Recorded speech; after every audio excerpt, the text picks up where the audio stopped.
Zen garden was, as it always was, a paradoxical retreat. I conditioned my irony among tar-covered stones, and I watched myself drift through a stagnant pond in orange attire. October was no different, paradigmatic perhaps, as I found myself manically paranoid among the carp.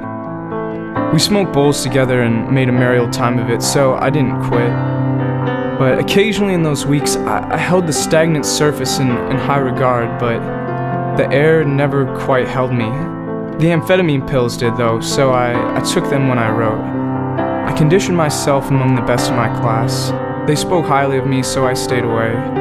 The good ones called out my arrogance, so I respected them and I held their company. But it built me down till I worked my way up and found myself conditioning my thoughts.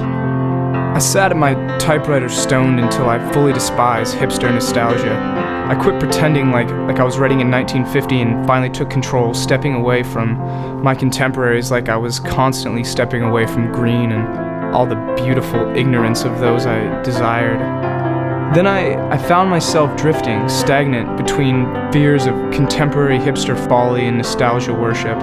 And I didn't write. So I vetoed Trader Joe's and scorned false blackroom glasses until I nearly fell into the equally foible pratfall of anti-culture cliche and petty young rebellion. Eventually, nature managed to duly cure me and diagnose my pot addiction, but the hippies I clung to were lazy and bigger yuppies than the koi worshippers who never failed to enjoy the creative process in the quiet of the garden. Yet the koi were fickle and I was contradictory, but we always both were distracted by physical nourishment. And as close as we would come, I never truly experienced their joys like I did the joys of the squirrel.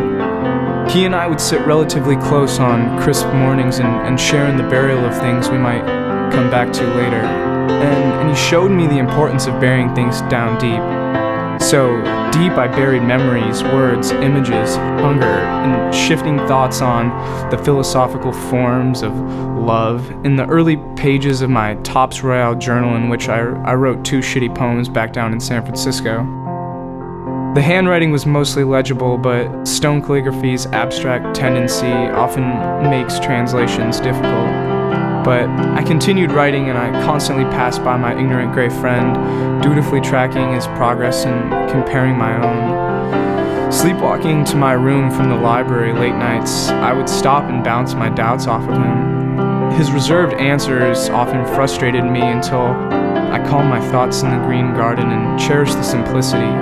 But my terrible, beloved restlessness stirred me from my meditation, and over time my faith in the simplicity wavered with the light speed in which impending fate appeared to approach. And from this state I grew weary and lost in the nourishing hopelessness of the dream world in the stagnant pond. Back and forth we'd drift between Jefferson and Cherry, always returning our restless souls and manic screams to the irony of the garden.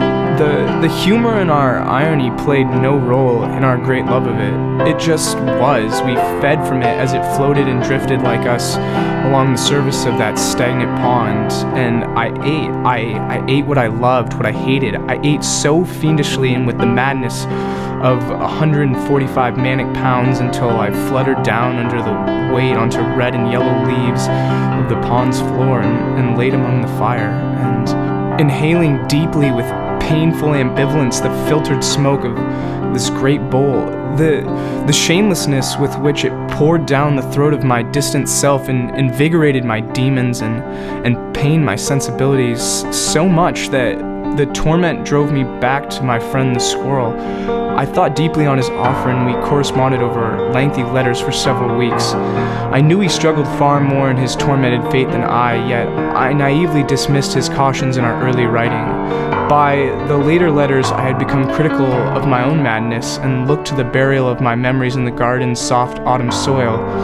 I realized an increasingly appealing and innate desire to bury my necessities for the winter mania when I would hibernate behind the white keys in the depths of my beautiful winter depression.